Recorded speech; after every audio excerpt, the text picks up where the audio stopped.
وبركاته. الحمد لله رب العالمين. الحمد لله الذي فضل أوقات رمضان على غيره من الأزمان وأنزل فيه القرآن هدى للناس وبينات من الهدى والفرقان، وأشهد أن لا إله إلا الله وحده لا شريك له، وأشهد أن محمدًا عبده ورسوله أرسله بالهدى ودين الحق ليظهره على الدين كله ولو كره المشركون. اللهم صل على محمد وعلى آل محمد كما صليت على إبراهيم وعلى آل إبراهيم إنك حميد مجيد، وبارك على محمد وعلى آل محمد كما باركت على إبراهيم وعلى آل إبراهيم إنك حميد مجيد. أما بعد فإن خير الكلام كلام الله، وخير السنن سنن محمد صلى الله عليه وسلم، وشر الأمور محدثاتها، وكل محدثة بدعة، وكل بدعة ضلالة، وكل ضلالة في النار. يا أيها الذين آمنوا اتقوا الله حق تقاته ولا تموتن إلا وأنتم مسلمون.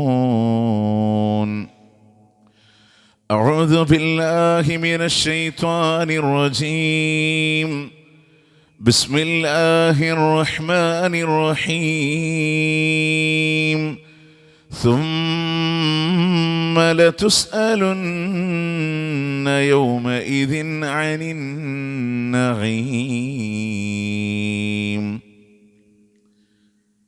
ഏറെ സ്നേഹബഹുമാനം നിറഞ്ഞ പ്രിയമുള്ള കാരണന്മാരെ, സഹോദരി സഹോദരങ്ങളെ, അൽഹംദുലില്ലാഹ് ഒരു റമദാന് കൂടെ ജീവിക്കാൻ അള്ളാഹു നമുക്കൊക്കെ ഭാഗ്യം തന്നിരിക്കുകയാണ്. നമ്മളുടെ മനസ്സിൽ റമദാന് തുടങ്ങി എന്നൊരു ചിന്താഗതിയാണ്. സത്യത്തിൽ 11 ദിവസം നമ്മളോട് യാത്ര പറയാം. കണ്ണ് ചിമ്മി തുറക്കുന്ന വേഗതയിലാണ്. 1/3 ഭാഗത്തിനേക്കാൾ കൂടുതൽ കഴിഞ്ഞുപോയി. നേരി വന്ന 18-19 ദിവസമാണ് ബാക്കിയുള്ളത്. ഓരോ സമയവും ഒരു കരുതലോടുകൂടെ ഉപയോഗപ്പെടുത്തണമെന്ന് ആമുഖമെന്നോണം ഓർമ്മപ്പെടുത്താൻ. പ്രിയമുള്ളവരെ, നമുക്കൊന്ന് ഈമാൻ കൊള്ളാൻ വിചാരണയുമായി ബന്ധപ്പെട്ട കുറച്ച് കാര്യങ്ങളാണ് ഇൻഷാ അല്ലാഹ് നമ്മുടെ ശ്രദ്ധയിൽപ്പെടുത്താനുള്ളത്. അല്ലാഹു സുബ്ഹാനഹു വ തആല ഒരു നാഫിയായ ഇൽമായി അല്ലാഹു നമുക്കതിനെ പ്രദാനം ചെയ്യുമാറാവട്ടെ. പ്രിയമുള്ളവരെ, ഈ ലോകത്തെ നൈമിഷികമായൊരു ജീവിതം അല്ലാഹു നമുക്ക് തന്നു. അത് കണക്കാക്കി ആയുസ് എത്രയാണോ അത് അവസാനിപ്പിച്ച് മടങ്ങാനുള്ളവരാണ്. പക്ഷേ ഈ ലോകത്ത് തന്ന ആയുസ്സിൽ നമ്മൾ എന്ത് പ്രവർത്തിച്ചോ തലനാരിഴ കീറി അല്ലാഹു തആല പരിശോധിക്കും. അതില്ലാതെ ഒരാൾ പോലും രക്ഷപ്പെടില്ല എന്നുള്ളതാണ്. സ്വർഗമുണ്ടെന്ന് ഉറപ്പ് കിട്ടിയവർക്ക് പോലും ഹിസാബിനെ പറ്റി പറയുമ്പോൾ അവരുടെ മനസ്സ് വല്ലാതെ പടഞ്ഞിരുന്നു എന്നുള്ളത് പ്രമാണങ്ങളുടെ വെളിച്ചത്തിൽ തന്നെ നമുക്ക് കാണാൻ സാധിക്കും. നമ്മളൊക്കെ ജീവിക്കുന്ന ശരാശരി ആയുസ്സിനെ സംബന്ധിച്ച് പറയലുണ്ട്, അഅ്മാറു ഉമ്മത്തി മാ ബൈന 60 വ 70. 60-ൻ്റെയും 70-ൻ്റെയും ഇടയിലാണ് ഞാൻ. മഹാനായ ഇബ്നു റജബുൽ ഹംബലി റഹ്മത്തുള്ളാഹി അലൈഹിയുടെ അടുക്കൽ ഒരാൾ വന്നു. അപ്പം അദ്ദേഹത്തോട് സംസാരിക്കുമ്പോൾ ചോദിച്ചു, വയസ്സെത്രയായി? അദ്ദേഹം പറഞ്ഞു 60 വയസ്സായിട്ടുണ്ട്.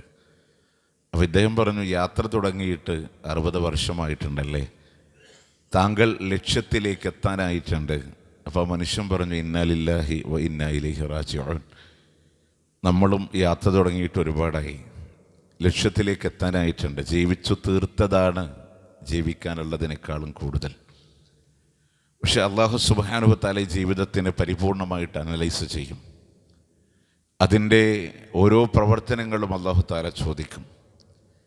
ഈ വിചാരണയുടെ കൂട്ടത്തിലെ നബി സല്ലല്ലാഹു അലൈഹി വസല്ലമ പോലും ദുആ ചെയ്തൊന്നുണ്ട്, അല്ലാഹുമ്മ ഹസ്സിബ്നി ഹിസാബ യസീറാ, അള്ളാഹുവേ എന്നെ നീ ലളിതമായി വിചാരണ ചെയ്യണേ എന്ന് മുത്തനബി ദുആ ചെയ്യാൻ.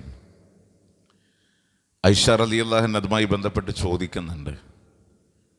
നബി സല്ലല്ലാഹു അലൈഹി വസല്ലം പറഞ്ഞതൊരു ബോധ്യപ്പെടുത്തലാണ്. അത് കിട്ടിയ ആളുകളൊക്കെ രക്ഷപ്പെടും. അള്ളാഹു സ്വർഗത്തിൽ പോകുന്ന അവൻ്റെ അടിമകളിൽ എത്ര വലിയ കാരുണ്യം കാണിക്കുന്നുണ്ടെന്നറിയും.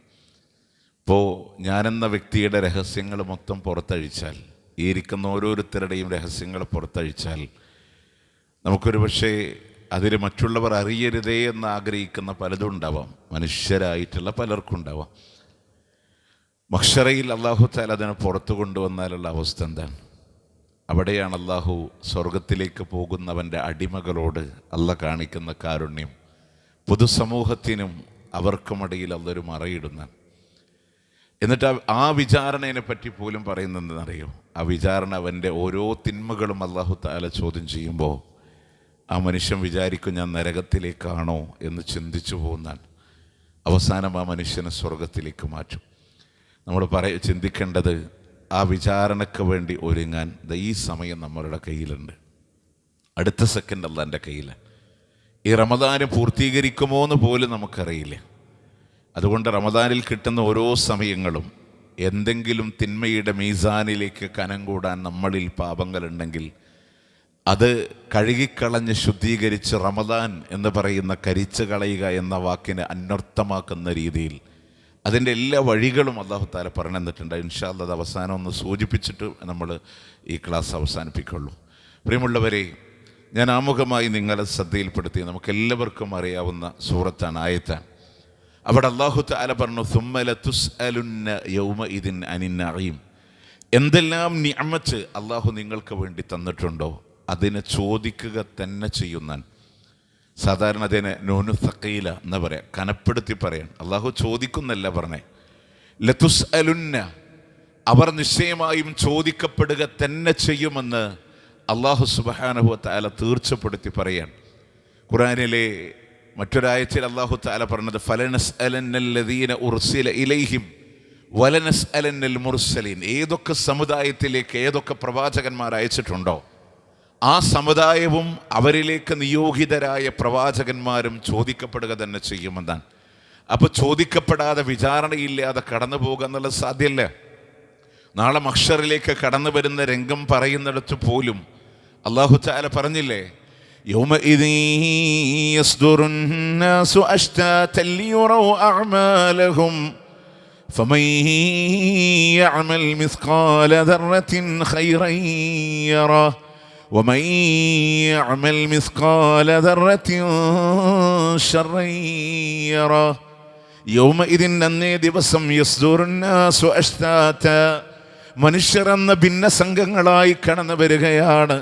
ലിയുറൗ അഅമാലഹും, അവരുടെ പ്രവർത്തനങ്ങൾ അവർക്ക് കാണിക്കപ്പെടാൻ വേണ്ടിയിട്ടാണ്.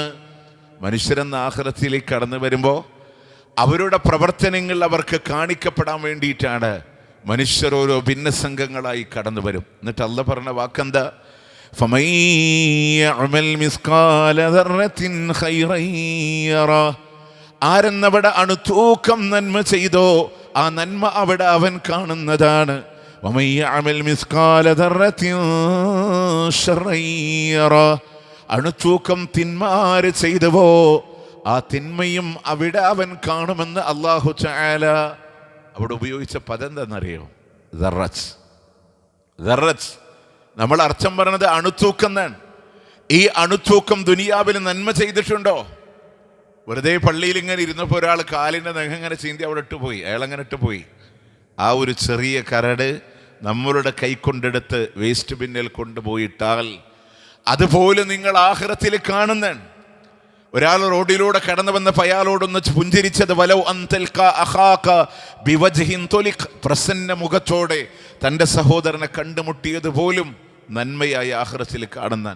അതിൻ്റെ കൂടെ പറഞ്ഞത് മിസ്കാല ദർറത്ത്, അണുത്തൂക്കം ഷർറ് ചെയ്തിട്ടുണ്ടോ, ഉപദ്രവം ചെയ്തിട്ടുണ്ടോ. എന്താ ദർറത്ത് എന്ന് പറഞ്ഞാൽ ലിസാനുൽ അറബ് പോലുള്ള ഡിക്ഷണറികളിലൂടെ കാണാം, ഏറ്റവും കനം കുറഞ്ഞ ഉറുമ്പിൻ്റെ ചെറിയ കാലിൻ്റെ തൂക്കം എങ്ങാനുന്നാണ്.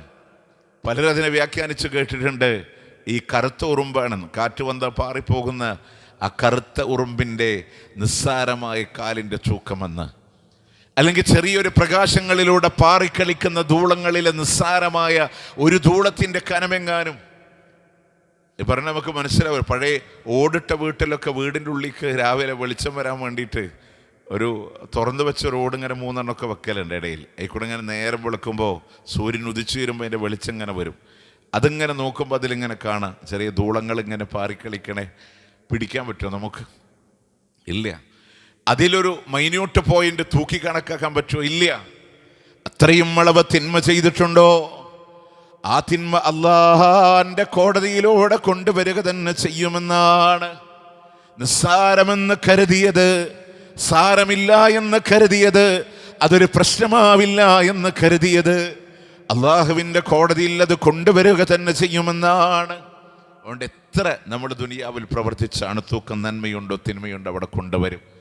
എന്തെല്ലാം നിഅമത്ത് അല്ലാഹു തആല തന്നിട്ടുണ്ടോ അത് മുഴുവനും അല്ലാഹു തആല ചോദ്യം ചെയ്യുക തന്നെ ചെയ്യും. ഇനി നിങ്ങൾ ആലോചിച്ച് നോക്ക്, ആ വിചാരണ നമ്മളുടെ മനസ്സിൽ കടന്നു വരുമ്പോൾ ഒരു ഭയമുണ്ടാവുക എന്നുള്ളത് അത് ഈമാൻ്റെ ഭാഗമാണ്. ഈമാൻ്റെ ഭാഗമാണ്. നമ്മളുടെ പൂർവികരൊക്കെ അതിനെ ഭയപ്പെട്ടു പോയ ഒരു രീതിയുണ്ട്. മഹാനായ പ്രവാചകൻ സല്ലല്ലാഹു അലൈഹി വസല്ലം നമ്മൾ കമ്പയർ ചെയ്തിട്ട് ആലോചിക്കണം, നമ്മളിലേക്ക് ടച്ച് ചെയ്തിട്ട് നമ്മൾ ആലോചിക്കണം. നമുക്ക് സ്വർഗ്ഗം ഉണ്ടെന്നൊരു ഉറപ്പില്ല. ഈ ചെയ്യുന്ന അമല് പോലും അള്ളാഹു സ്വീകരിക്കുമെന്നൊരു ഉറപ്പില്ല. നിസ്കാരം കഴിഞ്ഞിട്ട് ഒരിക്കലെങ്കിലും പറഞ്ഞോ നമ്മുടെ റബ്ബന തഖബ്ബൽ മിന്ന, ഞങ്ങൾ ഇന്ന് സ്വീകരിക്കണേന്ന്? وإذ يرفع إبراهيم القواعد من البيت وإسماعيل ربنا تقبل منا. ജനങ്ങൾ ഇന്ന് പിരിവെടുത്തിട്ടല്ല, ജനങ്ങളെ ഏൽപ്പിച്ച ഉത്തരവാദിത്വമല്ല. അള്ളാഹ് പറഞ്ഞു ഇബ്രാഹിമെ പള്ളി നിർമ്മിക്കാൻ പറഞ്ഞു, അതിന് അതേപോലെ ശിരസ വഹിച്ചു.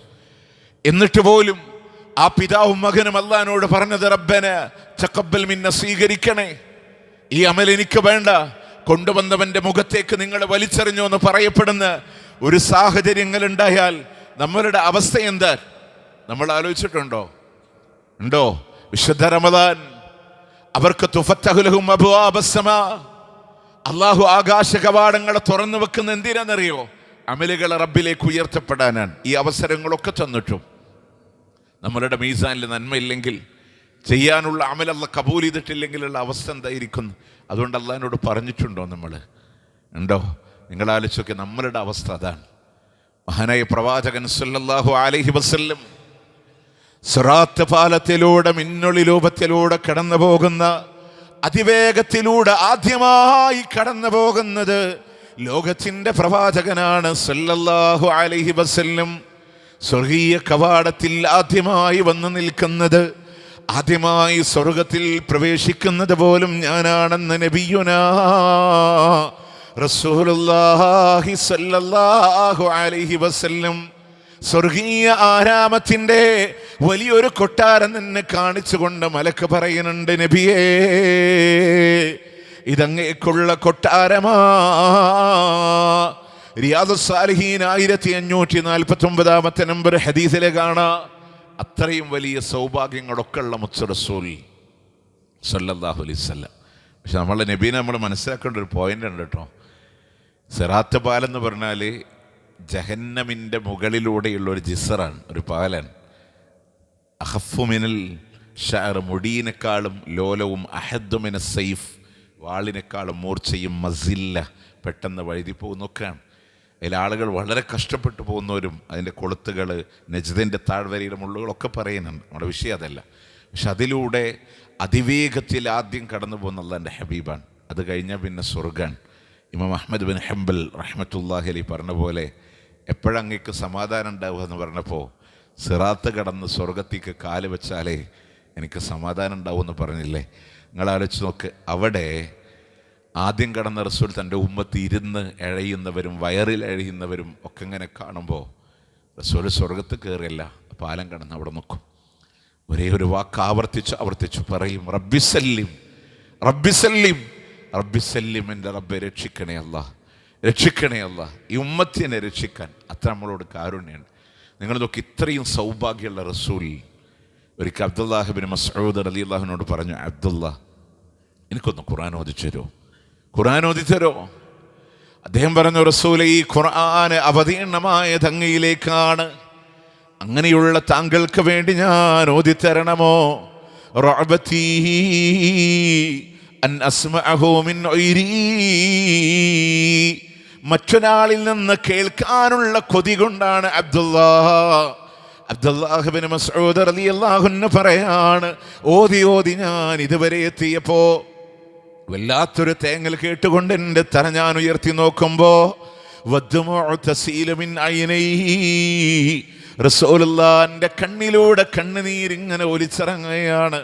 കരഞ്ഞിട്ട് പറഞ്ഞു, നിർത്തണേ അബ്ദുല്ലാ, നിർത്തണേ അബ്ദുല്ലാ. ഏതാണ് ആയത്തെന്നറിയോ? സൂറത്തുൻ നിസായിലെ 41-ാമത്തെ ആയത്ത്. ഫകൈഫ ഇദാ ജിനാ മിൻ കുല്ലി ഉമ്മത്തിൻ ബിശഹീദിൻ വജിനാ ബിക അലാ ഹൗലാഇ ഷഹീദാ. ഓരോ സമൂഹത്തിനും സാക്ഷിയായി അവരുടെ പ്രവാചകന്മാരെ കൊണ്ടുവരുമ്പോ, റസൂലേ, അങ്ങയുടെ ഉമ്മത്തിന്റെ സാക്ഷിയായി അങ്ങയെ കൊണ്ടുവന്നാൽ എന്തായിരിക്കും അവസ്ഥ എന്ന റബ്ബിന്റെ ചോദ്യത്തിന് മുമ്പിൽ അള്ളാന്റെ ഹബീബ് തകരുകയാണ്, പ്രവാചകൻ കരയുകയാണ്, കണ്ണ് നിറഞ്ഞൊലിക്കുകയാണെങ്കിൽ റസൂലുള്ളാഹിക്ക് സ്വർഗം ഉറപ്പാണ്, സ്ഥാനം ഉറപ്പാണ്. ലോകൈകരായ വിശ്വാസികളൊക്കെ ബാങ്ക് കഴിയുമ്പോൾ അള്ളാഹിനോട് പ്രാർത്ഥിക്കുന്നുണ്ട്, അല്ലേ, ആ പ്രവാചകന് ഉന്നതമായ സ്ഥാനം കൊടുക്കണേ അല്ലാ എന്ന് പ്രാർത്ഥിക്കണവരാണ്, ഒക്കെ ഗ്യാരണ്ടി ഉണ്ട്. പക്ഷെ മുത്തുനബിയുടെ ഭയം കണ്ടോ? ഈമാൻ്റെ ഭാഗമാണ്. മഹാനായ അബൂബക്കർ സിദ്ദീഖ് റളിയല്ലാഹു അൻഹു സ്വർഗത്തിൻ്റെ 8 കവാടങ്ങളിലൂടെ വിളിക്കപ്പെടുന്ന സഹാബിയാണ്. ഈ റമദാൻ സ്വർഗത്തിൻ്റെ റയ്യാൻ ഉൾപ്പെടെയുള്ള 8 കവാടങ്ങളും അത് തുറന്നു തരുന്ന മാസമാണ് റമദാൻ. അതായത് ഏത് കവാടത്തിൽ കൂടെ സ്വർഗത്ത് പോകാനും നമുക്ക് അധ്വാനിക്കാൻ പറ്റും. പക്ഷേ എല്ലാ കവാടത്തിനും അർഹനായ മഹാനായ വ്യക്തിത്വം, ഏറ്റവും വലിയ ഔലിയാക്കളിൽ ഏറ്റവും വലിയ ആള് അബൂബക്കർ സിദ്ദീഖ് റളിയല്ലാഹു അൻഹു. സ്വർഗം കൊണ്ട് റസൂലുള്ളാഹിന്റെ നാവുകൊണ്ട് സന്തോഷ വാർത്ത അറിയിച്ചേ. പ്രവാചകന്റെ സ്വാഹിബാണ് എന്ന് അഭിസംബോധനം ചെയ്തത് അല്ലാഹുവിന്റെ ഖുർആനാണ്. അബൂബക്കർ സിദ്ദീഖ് റളിയല്ലാഹു അൻഹു മരച്ചില്ലകളിലൂടെ പാറിക്കളിക്കുന്ന പക്ഷികളെ കണ്ടപ്പോ അദ്ദേഹം പറയുന്നുണ്ട്, നിങ്ങൾ സന്തോഷത്തോട് അങ്ങോട്ടും ഇങ്ങോട്ടും പാറുന്നുണ്ട്, ഞാനും ഒരു പക്ഷിയായിരുന്നെങ്കിൽ അള്ളാന്റെ വിചാരണ എനിക്ക് നേരിടേണ്ടി വരില്ലല്ലോ, അള്ളാന്റെ ഹിസാബ് എനിക്ക് നേരിടേണ്ടി വരില്ലല്ലോ. നിങ്ങൾ നോക്കി, അധികമായിട്ടൊന്നും അദ്ദേഹം കൈപ്പറ്റിയിട്ട് പോലുമില്ല. കുടുംബത്തിന് വേണ്ടിയിട്ട് ചെലവിന് കൊടുത്തിട്ടേ ആ ചെലവിൽ ഭാര്യ സ്വന്തം ആഗ്രഹം നടപ്പി വരുത്താൻ വേണ്ടിയിട്ട് അതിനെ പിശുങ്ങി വെച്ച് കുറച്ചിങ്ങനെ എക്സ്ട്രാ പിടിച്ചു വെച്ചപ്പോൾ സ്വന്തം ഭർത്താവിനോട് പറയാണ്, എനിക്ക് ഇന്നൊരു സാധനം വാങ്ങാൻ ആഗ്രഹമുണ്ട്. പണം കൊടുത്തപ്പോൾ അബൂബക്കർ തന്നെ ചോദിക്കുന്നുണ്ട്, ഇത് എവിടുന്നാണ്? അങ്ങ് ചെലവിന് തന്നേന്ന് പിടിച്ചു വെച്ചതാണ്. ഇസ്ലാമിൻ്റെ ഭരണാധികാരി അടുത്ത ദിവസം ഒരു ഓർഡർ ഇട്ടു, ചെലവിന് എടുക്കുന്ന പൈസയിൽ ഇത്ര എമൗണ്ട് കൂടുതലാണ്, അതുകൂടെ കുറക്കാൻ. നിങ്ങൾ ആലോചിച്ചൊക്കെ, അത്ര വരെ അള്ളാൻ്റെ മാർഗത്തിൽ സൂക്ഷ്മത പാലിച്ച ആ വ്യക്തിത്വം. മൺകട്ട കയ്യിലെടുത്തിട്ട് പറയാ, ഇതുപോലൊരു മൺകെട്ട് ഞാൻ ആയിരുന്നെങ്കിൽ അള്ളാന്റെ വിചാരണ എനിക്ക് നേരിടേണ്ടി വരില്ലല്ലോ. അതത്ര നിസ്സാരമില്ല, അതിന്റെ ഗൗരവങ്ങളാണ്. അള്ളാന്റെ കോടതിയിൽ വന്ന് നിൽക്കേണ്ട പേടി. മദീനയുടെ മസ്ജിദ് നബവിയുടെ മിമ്പറില് അള്ളാന്റെ ഹബീബ് സല്ലല്ലാഹു അലൈഹി വസല്ലം പറഞ്ഞു, സ്വർഗത്തിൽ അതിമനോഹരമായ അരുവിയുടെ ഓരത്ത് സുന്ദരമായൊരു വെള്ളക്കൊട്ടാരം കാണിക്കപ്പെട്ടു എന്നാണ്. ആരുടേതാണെന്ന് ചോദിച്ചപ്പോൾ പറഞ്ഞു, അതെൻ്റെ ഉമറിനുള്ള കൊട്ടാരാൻ. ഉമർ കുറച്ച് ഏറത്തുള്ള ആളാണ്, ദേഷ്യമുള്ള ആളാണ്. എൻ്റെ ഉമറിന് ഇഷ്ടമായില്ലെങ്കിലോ എന്ന് കരുതി ഞാൻ ആ കൊട്ടാരത്തിൽ കയറിയില്ല എന്ന് പറഞ്ഞപ്പോ ഒന്നാമത്തെ സഫിൽ ഉമർ റളിയല്ലാഹു അൻഹു ഉണ്ട്. കൈകളുയർത്തി ചോദിക്കുന്നുണ്ട്, ഹാറു അലൈക യാ റസൂലല്ലാഹ്, അങ്ങയോട് ഞാൻ ദേഷ്യപ്പെടാനോ നബിയേ? അങ്ങയോട് ഉമറിനോട് ഞാൻ ദേഷ്യപ്പെടാനോ റസൂലേ? ഈ ഉമറിന് അല്ലാഹു എന്തൊന്ന് നൽകുന്നവോ അത് മുഴുവനും എൻ്റെ റസൂലിനും എൻ്റെ പ്രവാചകനും ഞാൻ ഇഷ്ടപ്പെടുന്നുണ്ട് എന്നാണ്. സ്വർഗം ഉറപ്പല്ലേ? കൊട്ടാരം ഉറപ്പല്ലേ? നിങ്ങൾക്കറിയോ ഷഹീദുൽ മിഹ്റാബ്, മിഹ്റാബിന്റെ രക്തസാക്ഷി ഉമർ ഇബ്നു ഖത്താബ് റളിയല്ലാഹു അൻഹു സൂറത്ത് യൂസുഫ് ഓതി സുബഹി നമസ്കാരം നിർവഹിക്കുമ്പോൾ രണ്ടാമത്തെ റക്അത്തിൽ യൂസുഫ് നബിയുടെ ചരിത്രങ്ങൾക്കിടയിലൂടെ കടന്നുപോയി അദ്ദേഹത്തിന്റെ തൊണ്ടയിടറിയെന്നാണ്. രണ്ടാമത്തെ റക്അത്തിൽ പതിയിരുന്ന ഫൈറൂസ് അബൂ ലുഅ്ലുഅത്തുൽ മജൂസി എന്ന് പറയുന്ന മനുഷ്യന് ഇരുതല മൂർച്ചയുള്ള കടാര 7 തവണ അദ്ദേഹത്തിന്റെ വയറ്റിലൂടെ പ്രഹരിക്കുമ്പോൾ അദ്ദേഹം കുടൽമാല മുറിഞ്ഞ് താഴെ വീഴുമ്പോൾ പാല് കൊടുത്താലും മുന്തിരി നീര് കൊടുത്താലും വെള്ളം കൊടുത്താലും പുറത്തേക്കാണ്. ബനൂ മുആവിയ ഗോത്രത്തിലെ വിഷവൈദ്യർ വന്നിട്ട് പറയുന്നുണ്ട്, ഇന്നല്ലെങ്കിൽ നാളെ താങ്കൾ സത്യം പറഞ്ഞു എന്ന് ഉമർ ഇബ്നു ഖത്താബ് റളിയല്ലാഹു അൻഹു കുത്തുകൊണ്ട് കിടക്കുന്ന അദ്ദേഹത്തെ സമാധാനിപ്പിക്കാൻ റഈസുൽ മുഫസ്സിരീൻ ഇബ്നു അബ്ബാസ് റളിയല്ലാഹു അൻഹു അടക്കമുള്ളവർ കടന്നവരാണ്. അബ്ശിർ ബിബുശ്റാ ബിസുഹബത്തി റസൂലില്ലാഹ്, അല്ലാഹുവിന്റെ റസൂലിന്റെ സഹവാസം കൊണ്ട് ഉമറേ താങ്കൾക്ക് സന്തോഷിക്കാമല്ലോ. ഉമറേ റസൂലുള്ളാഹിന്റെ സഹാബിയല്ലേ, ആദ്യ കാലഘട്ടങ്ങളിലൂടെ ദീനിനെ സഹായിച്ച ആളാണ് ഉമറേ താങ്കളുടെ ഭരണത്തിനെ സംബന്ധിച്ച് രണ്ടാളുകൾക്കിടയിലൂടെ അഭിപ്രായ വ്യത്യാസമില്ല. അല്ലാഹുവിന്റെ മുത്ത് റസൂല് ലോകത്ത് നിന്ന് വിട പറയുമ്പോ അങ്ങയെ തൃപ്തിപ്പെട്ടുകൊണ്ടാണ് ലോകത്തോട് വിട പറഞ്ഞത് എന്ന് പറയുമ്പോ മഹാനായ ഉമർ ഇബ്നു ഖത്താബ് റളിയല്ലാഹു അൻഹു പറയുന്നുണ്ട്, അല്ലയോ ഇബ്നു അബ്ബാസ്, ഇതുപോലെ അല്ലാഹുവിന്റെ കോടതിയില് ഈ ഉമറിന് വേണ്ടി സാക്ഷി പറയുമോ ഇബ്നു അബ്ബാസ്? ഇപ്പൊ പറഞ്ഞില്ലേ, ഇതുപോലെ അല്ലാഹുവിന്റെ കോടതിയില് എനിക്ക് വേണ്ടി സാക്ഷി പറയും ഇബ്നു അബ്ബാസ്. ആകാശഭൂമി നിറയെ സ്വർണവും വെള്ളിയും കിട്ടിയാലും ആഖിറത്തിൽ രക്ഷപ്പെടാൻ ഞാനത് ചെലവഴിക്കുമായിരുന്നു.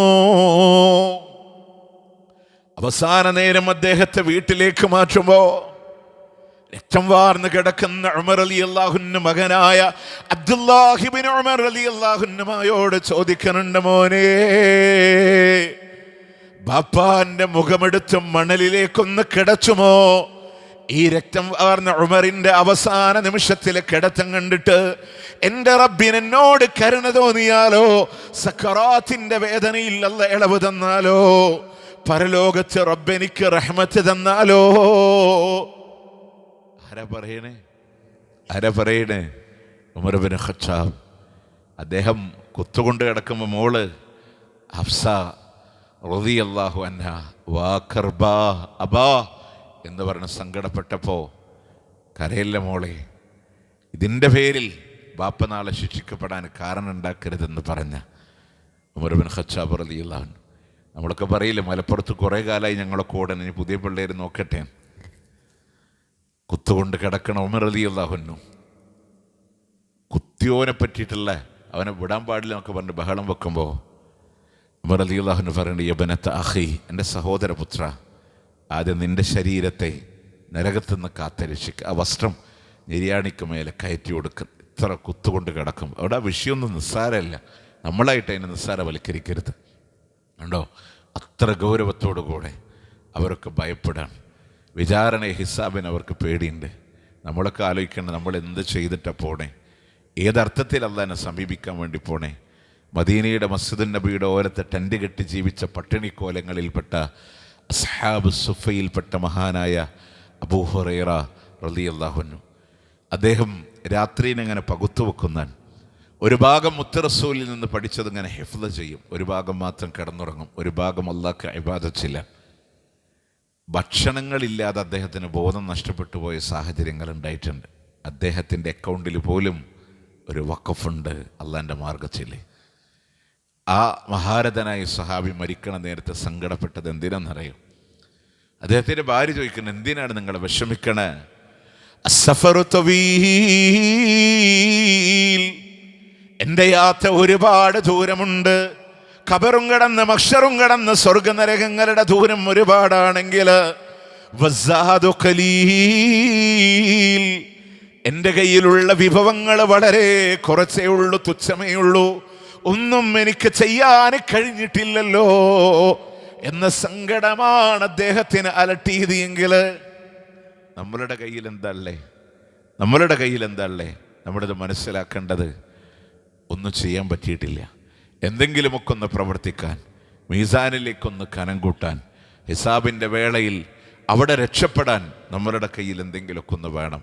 പ്രിയമുള്ളവരെ, നിങ്ങൾ ആലോചിച്ച് നോക്ക്, ദുനിയാവിൽ നമ്മൾ ഖൈറ് മാത്രമല്ല ഷർറ് ചെയ്തോ ഒക്കെ അല്ലാഹു തആല അവിടെ കൊണ്ടുവരുന്ന കാൽപാദങ്ങളെ ചലിപ്പിക്കാൻ പോലും അല്ലാഹു തആല അനുവാദം നൽകില്ല. 5 കാര്യങ്ങളെപ്പറ്റി അല്ലാഹു തആല ചോദിച്ചിട്ടല്ലാതെ ആയുസ്സിനെ സംബന്ധിച്ചുള്ള ചോദ്യമുണ്ട്, ആരോഗ്യത്തിനെ സംബന്ധിച്ചുള്ള ചോദ്യമുണ്ട്, ഒഴിവ് സമയത്തിനെ സംബന്ധിച്ചുള്ള ചോദ്യമുണ്ട്, സമ്പാദ്യവുമായി ബന്ധപ്പെട്ട 2 ചോദ്യങ്ങളാണ് കടന്നു വരാനുള്ളത്. അല്ലാഹു തന്ന ആയുസ്സിൽ വഫീമ അഫ്നാ, എന്തിനാ നിന്റെ ആയുസ് നീ ചെലവഴിച്ചത് എന്തിനാണ്? പുറകേക്ക് ഇങ്ങനെ ആലോചിക്കുമ്പോഴേ 50 കൊല്ലം 40 കൊല്ലം 60 കൊല്ലം 30 കൊല്ലം ഒക്കെ അല്ലേ എന്തിനാ നമ്മളുടെ ആയുസ് ചെലവാക്കിയത്? അള്ളാഹിന്റെ അടുക്കല് കണക്ക് പറയാൻ നമ്മളുടെ കയ്യിൽ എന്തല്ലേ? ആയുസ്സിൽ നിന്ന് അല്ലാഹുവേ ഒരു ദിവസം 5 മിനിറ്റ് വീതം 25 വക്ത് അള്ളാഹ്ക്ക് കൊടുത്തതാണോ? അതുപോലും കറക്റ്റ് ഉണ്ടോ? ഈ റമദാനൊക്കെ ആലോചിച്ച് നോക്കേ, അള്ളാഹുവിന്റെ അടുക്കൽ എന്ത് കൊടുക്കാനുണ്ട്? ഒരു ഹർഫ് ഖുർആൻ പാരായണത്തിന് 10 നന്മയുണ്ടെന്ന് റമദാൻ അല്ലാത്തപ്പോ 3,23,000-ലധികം ഹർഫുകളുള്ള അള്ളാഹുവിന്റെ ഖുർആൻ റമദാൻ അല്ലാത്തപ്പോ പാരായണം ചെയ്താൽ 3,23,000 ഇൻറ്റു 10 എത്ര പുണ്യ റമദാൻ അല്ലാത്തപ്പോ. അതിനെ വീണ്ടും ഇൻറ്റു 700 റമദാനിലേക്ക് കടന്നു വന്നപ്പോ 11ന്റെ ഈ വേളയിൽ നമ്മുടെ മനസാക്ഷിയോട് പറ, ഈ ആയുസ്സിൽ ഒരു 10 ദിവസത്തില് 11 ദിവസത്തില് എത്ര അള്ളാന്റെ ഖുർആൻ ഓതാൻ പറ്റിയെന്ന് ഉണ്ടോ? നമ്മളുടെ കയ്യിലുണ്ടോ? ആയുസ് എന്തിനാ ചെലവഴിച്ചേ? നന്മക്ക് വേണ്ടിയിട്ടാണോ തിന്മക്ക് വേണ്ടിയിട്ടാണോ? അല്ലേ? ഒരുപാട് കാലം ഗൾഫിൽ അധ്വാനിച്ചോ പറയും 30 കൊല്ലം ഗൾഫിലിരുന്നു അല്ലേ? എൻ്റെ പ്രവാസം 33 കൊല്ലാണ് 35 കൊല്ലാണ്. എന്തിനാ അധ്വാനിച്ചേ? ഭാര്യയ്ക്ക് വേണ്ടിയിട്ടാണ്, കുടുംബത്തിന് വേണ്ടിയിട്ടാണ്, മക്കൾക്ക് വേണ്ടിയിട്ടാണ്. നല്ല നീയത്തുണ്ടോ? അമലു സ്വാലിഹത്തായി അള്ളാൻ്റെ അക്കൗണ്ടിൽ കിട്ടും, അതിൽ സംശയമൊന്നുമില്ല.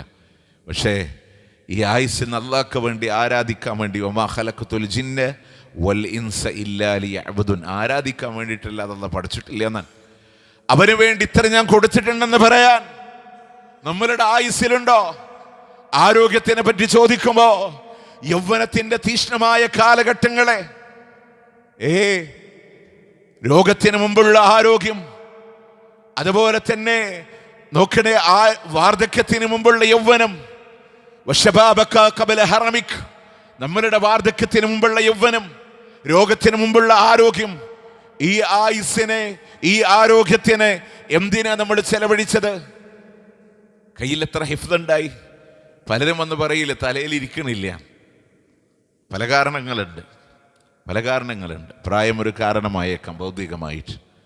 മഹാനായ ഇമാം ഷാഫിഈ റഹ്മത്തുള്ളാഹി അലൈഹി പറഞ്ഞ ഇൽമ് മആസിയത്തുണ്ടെങ്കിൽ പാപങ്ങളുള്ളവൻ്റെ കൂടെ ഇൽമ ഇരിക്കൂല എന്നാ.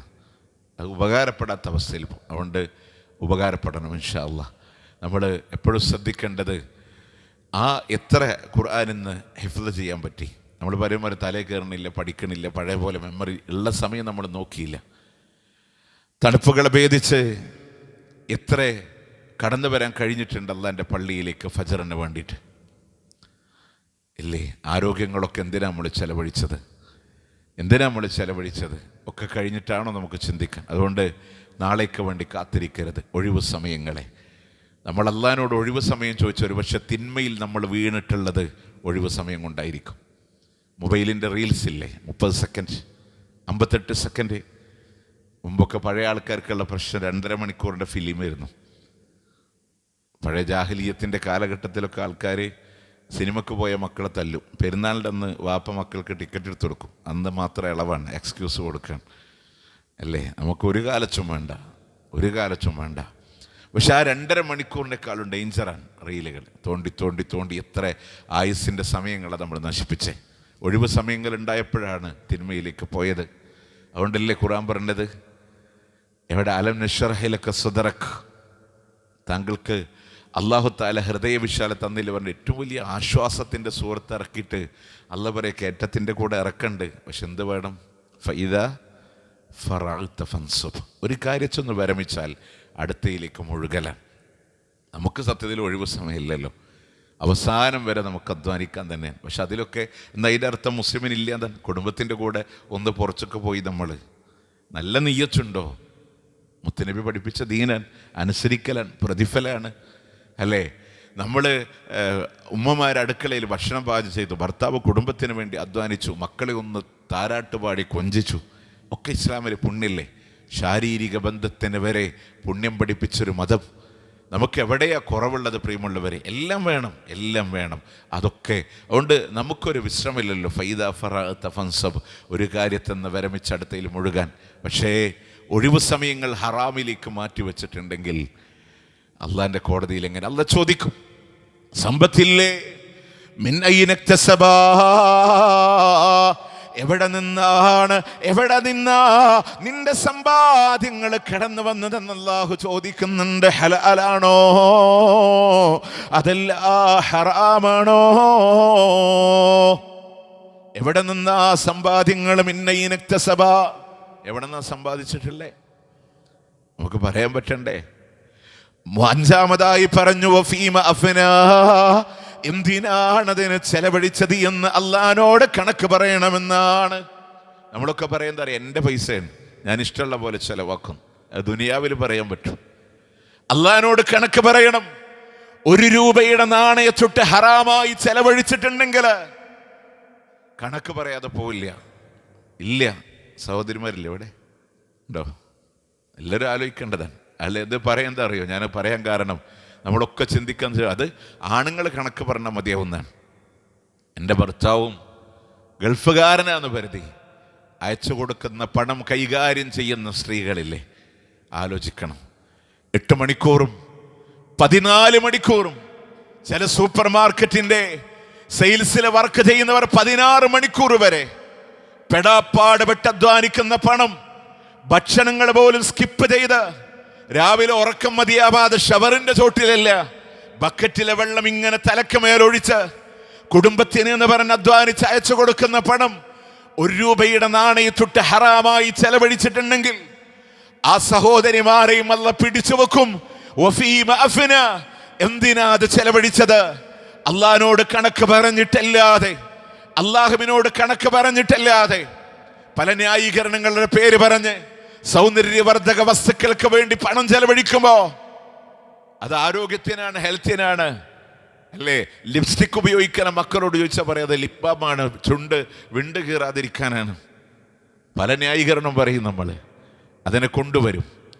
1 രൂപ അധികമൊന്നും പറയണില്ല. വഫീമ അഫ്ന, എന്തിനാ ചെലവഴിച്ചെന്ന് കണക്ക് പറയണം.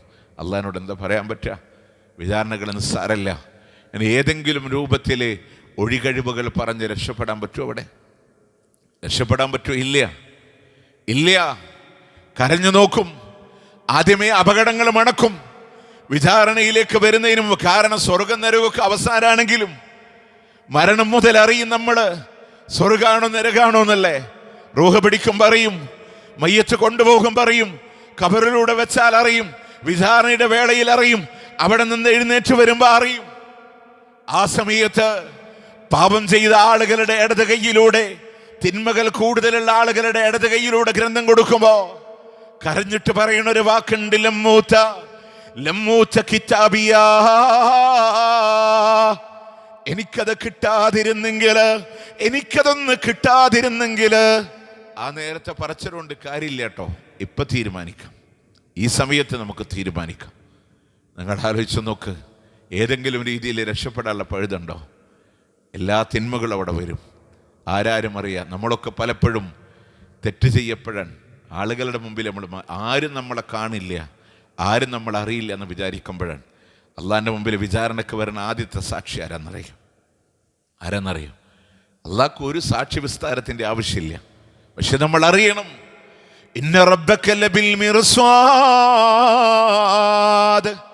അള്ളാഹു എല്ലാം ഉറ്റുനോക്കുന്നവനാണ്, അള്ളാഹു എല്ലാം വീക്ഷിക്കുന്നവനാണ്, അള്ളാഹു എല്ലാം അറിയുന്നവനാണ്.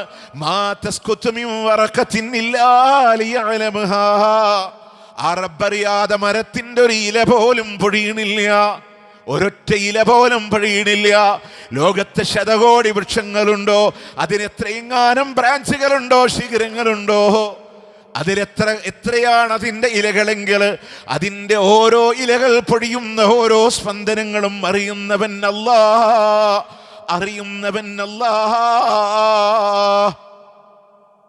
യഅലമു ഖായിനത്തൽ അഅ്യുനി വമാ തുഖ്ഫി സുദൂർ, നമ്മളുടെ മനസ്സിൽ നമ്മൾ മറച്ചു വെക്കുന്നത്, കണ്ണിൻ്റെ കട്ടുനോട്ടങ്ങൾ ആരും അറിഞ്ഞിട്ടില്ല. പക്ഷെ ആരറിഞ്ഞിട്ടുണ്ട്? പടച്ചോൻ അറിഞ്ഞിട്ടുണ്ട്. അതുകൊണ്ട് അള്ളാഹു മുഹീത്താൻ, അള്ളാഹു നമ്മളെ വലയം ചെയ്തിരിക്കുകയാണ്. അള്ളാഹു ഹഫീലാണ്, അള്ളാഹു നമ്മുടെ മേൽ നിരീക്ഷിച്ചുകൊണ്ടിരിക്കാൻ. അതുകൊണ്ട് റബ്ബറിയാതെ, അല്ല കാണാതെ, നിങ്ങളാലോചിച്ചൊക്കെ ഈ ബോധം നമ്മുടെ മക്കളിലും കൊടുത്താലേ അവരും നന്നാവൂലേ. ഇന്ന് ചില പേരൻസൊക്കെ പറയും, ബാംഗ്ലൂർക്കൊക്കെ മക്കളെ പഠിക്കാൻ വിടാൻ. ഞാൻ ഇപ്പോൾ മൈസൂരിൽ നിന്നാണ് വരുന്നത്, പ്രോഗ്രാം കഴിഞ്ഞിട്ട് അൽഹംദുലില്ലാ രാവിലെ മഞ്ചേരി എത്തിയിട്ട് വരാൻ. ബാംഗ്ലൂരിൽ നമുക്ക് ഒരുപാട് സെൻറ്ററുകൾ, ഒരുപാട് മക്കളുണ്ട്, പല മേഖലയിൽ പഠിക്കുന്നവർ. അവിടെ ഹദീസിൽ പഠിക്കുന്നവർ മാത്രമല്ല, നമുക്ക് വിചാരിക്കും അവരാണ്. അവരുടെ പ്രൊഫഷണൽ കോഴ്സിൻ്റെ കൂടെ ദീന് പഠിക്കുന്ന മക്കളൊക്കെ ഉണ്ട് അവിടെ. നമ്മളൊക്കെ പറയും മക്കൾ കേടുവരുന്നാണ്. നമ്മുടെ ഒരു സുഹൃത്തിൻ്റെ അവിടെ പ്രവർത്തകനാണ് ഹാരിസ്ക, അള്ളാഹു ആഫിയത്തോടെ പ്രവർത്തിക്കാനുള്ള തൗഫീഖ് കൊടുക്കട്ടെ. അദ്ദേഹം പറയാണ്, ഞാൻ മക്കളെ നാട്ടിലേക്ക് വിടാൻ പേടിയാണ്, ഇവിടെ പഠിപ്പിക്കാനാണ് ആഗ്രഹിക്കുന്നത്. നമ്മൾ വിചാരിക്കണതൊന്നല്ല, നമുക്ക് തകരാറ്. ബാംഗ്ലൂരിനൊരു തകരാറുമില്ല, നമുക്ക് തകരാറ്.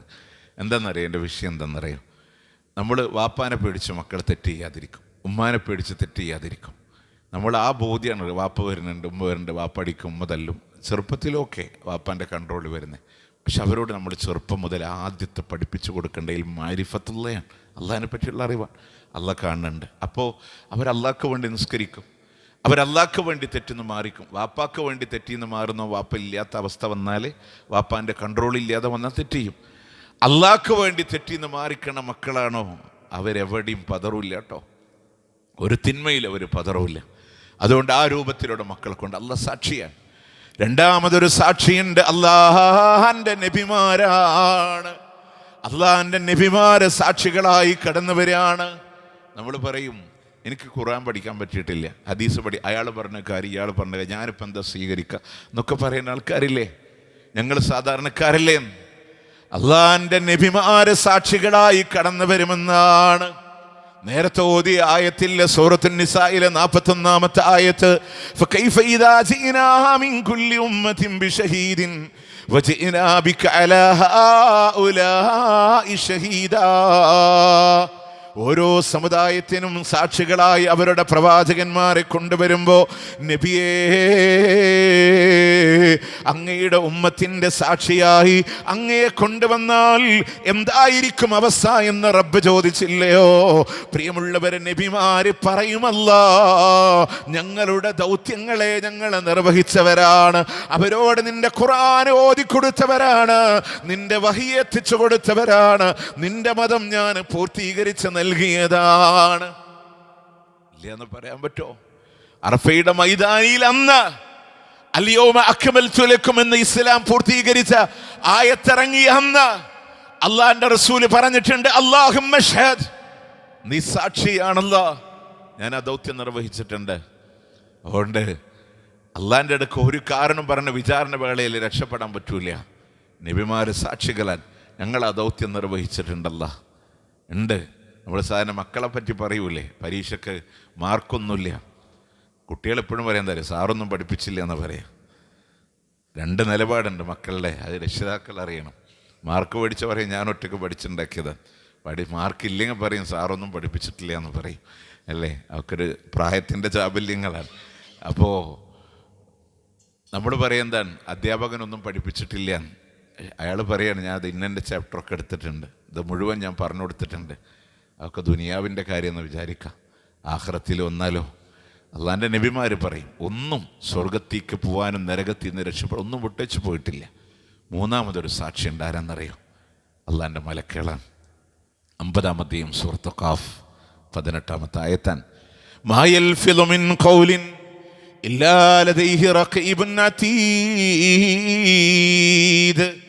റഖീബും അതീദും ഇല്ലാതെ ഒന്നും കടന്നു പോണില്ല. റഖീബും അതീദും ഇല്ലാതെ ഒന്നും അവര് സംസാരിക്കുന്നില്ല. നമ്മൾ എന്ത് പറഞ്ഞു, എന്ത് സംസാരിച്ചോ? ഇവിടെ ദുനിയാവിലൊക്കെ ഇങ്ങനെ പറയാം. ഞാൻ അങ്ങനൊന്നും പറഞ്ഞിട്ടില്ല. അപ്പോൾ അടുത്ത ആൾ പ്രൂഫ് കൊണ്ട് പറഞ്ഞതിൻ്റെ വീഡിയോ താൻ നമ്മളെ ക്ലിപ്പൊക്കെ ഇട്ട് ഇങ്ങനെ കാണിക്കലില്ലേ, ഒക്കെ ദുനിയാവിൽ നടക്കും. പക്ഷെ അള്ളാൻ്റെ കോടതിയിലെ മുഴുവൻ റിക്കാർഡാണ്, മുഴുവൻ രേഖപ്പെടുത്തി വെച്ചേക്കാൻ. ഈ റമദാൻ അതിനുള്ള പരിശീലനം നമുക്ക് തന്നെ ലഅല്ലക്കും തത്തഖൂൻ, നിങ്ങളെ തഖ്വയുള്ളവരാക്കാൻ വേണ്ടിയിട്ടാണ്. നമ്മൾ നോക്കിയേ, കളവില്ല, ഏഷണില്ല, പരദൂഷണില്ല, ചതിയില്ല. ഇങ്ങോട്ടോ ചീത്ത വിളിച്ചവനോട് പോലും ക്ഷമയുടെ നെല്ലിപ്പടി കാണേണ്ടി വന്നപ്പോൾ ഞാനൊരു നോമ്പുകാരനാന്ന് പറഞ്ഞ് ശീലിക്കാൻ പഠിപ്പിച്ചതാണ് നമ്മളോട്. അങ്ങനെ ശീലിക്കാൻ വേണ്ടി പഠിപ്പിച്ചതാണ്. എങ്ങനെയാ പ്രിയമുള്ളവരെ ഒരു തിന്മയിലേക്ക് പോകാൻ? ഇതാണ് തഖ്വ. നോമ്പിൻ്റെ ലക്ഷ്യം അവിടെയാണ്. അതിക്ക് നമ്മൾ കിട്ടിയിട്ട് നോക്കേ, ഉബയ്യ് ഇബ്നു കഅബ് റളിയല്ലാഹുവിനോട് ഒരിക്കൽ ഉമർ റളിയല്ലാഹു ചോദിച്ചല്ലോ, ഉബയ്യെ മച്ചഖ്വ, എന്തിനാ തഖ്വ എന്ന് പറയുന്നത്? അമീറൽ മുഅ്മിനീൻ അമാ സലക്ത ത്വരീഖൻ ഫീഹി ഷൗഖ്, മുള്ളുള്ള വഴിക്കൂടെ അങ്ങ് നടന്നു പോയിട്ടില്ലേ? ഉമർ റളിയല്ലാഹു പറഞ്ഞു, അതെ.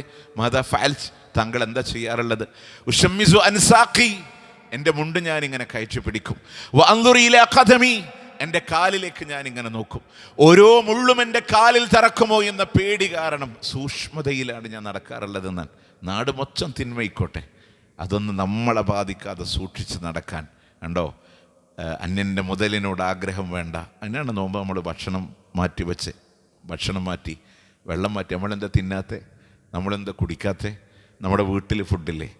ഞാനിങ്ങോട്ട് യാത്ര വന്ന യാത്രയിൽ എൻ്റെ കാറിൽ ഇഷ്ടം പോലെ ഫ്രൂട്ട്സ് ഇരിക്കുന്നുണ്ട് അല്ലേ?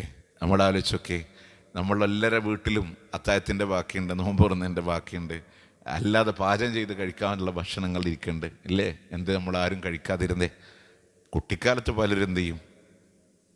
വെള്ളം കുടിക്കും, മുഖം കഴുകി വെള്ളം കുടിക്കുക, ഓതോടുത്ത് വെള്ളം കുടിക്കുക, വായ പിടിച്ച് വെള്ളം കുടിക്കുക. ചെറിയ മക്കളെ അത് ഉണ്ടാവും. 7 വയസ്സ് മുതൽ ഒരു 10 വയസ്സ് വരെയൊക്കെ നമുക്ക് എന്ത് ചെയ്യാം, ഒരു വിട്ടൊഴിവൊക്കെ നോക്കിയാൽ 10 വയസ്സ് മുതൽ സ്ട്രിക്റ്റായിട്ട് എന്ത് ചെയ്യണം, പിടിച്ചേ പറ്റുള്ളൂ. അതിൽ നമ്മൾ അര നോമ്പും 3/4 നോമ്പൊക്കെ അലോഡ് ചെയ്ത് കൊടുക്കുക. പക്ഷെ 10 വയസ്സ് മുതൽ മക്കളെ കഠിനമായൊരു നിയന്ത്രണത്തിലൂടെ നമ്മൾ കൊണ്ടുവരണം അല്ലേ?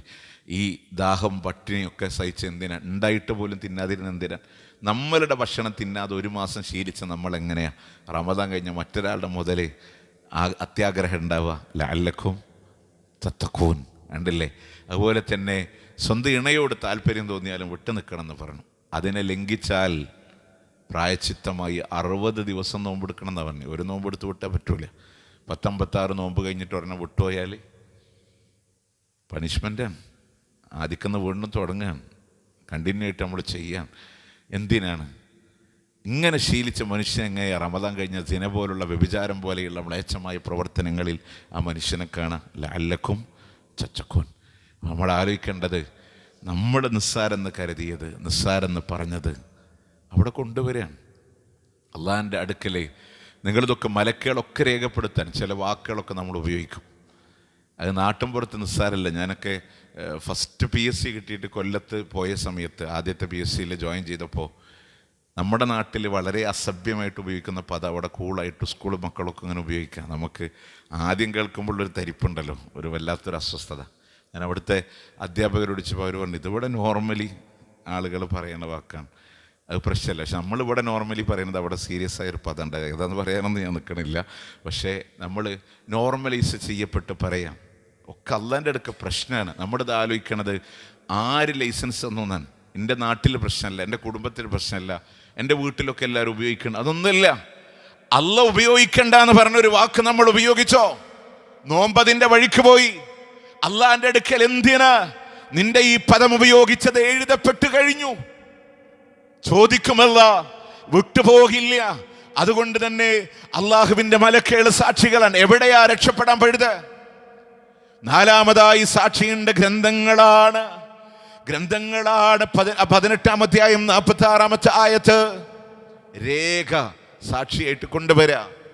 മാലിഹാദൽ കിതാബ് ലാ യുആദിറു സഈറതൻ വലാ കബീറതൻ ഇല്ലാ അഹ്സാഹാ. ഇതെന്തോ ഒരു ഗ്രന്ഥമാണല്ലോ, ചെറുതും വലുതുമായിട്ടൊന്നുമേ നീ ഒഴിവാക്കിയിട്ടില്ലല്ലോ റബ്ബേ. നിസ്സാരമെന്ന് കരുതിയത്, സാരമില്ല എന്ന് കരുതിയത്, ചെറുതല്ലേ എന്ന് കരുതിയത്, അത് മുഴുവനും അവിടെ രേഖയാണ്, മുഴുവനും അവിടെ രേഖയാണ്.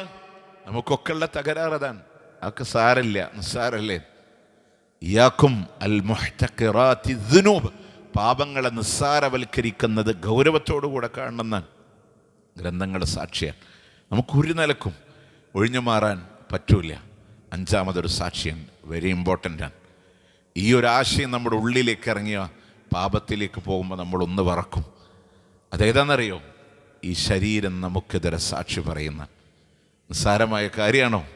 ശരീരം നമുക്കെതിരെ സാക്ഷി പറയുന്ന اليوم نختم على أفواههم وتكلمنا أيديهم وتشهد أرجلهم بما كانوا يكسبون.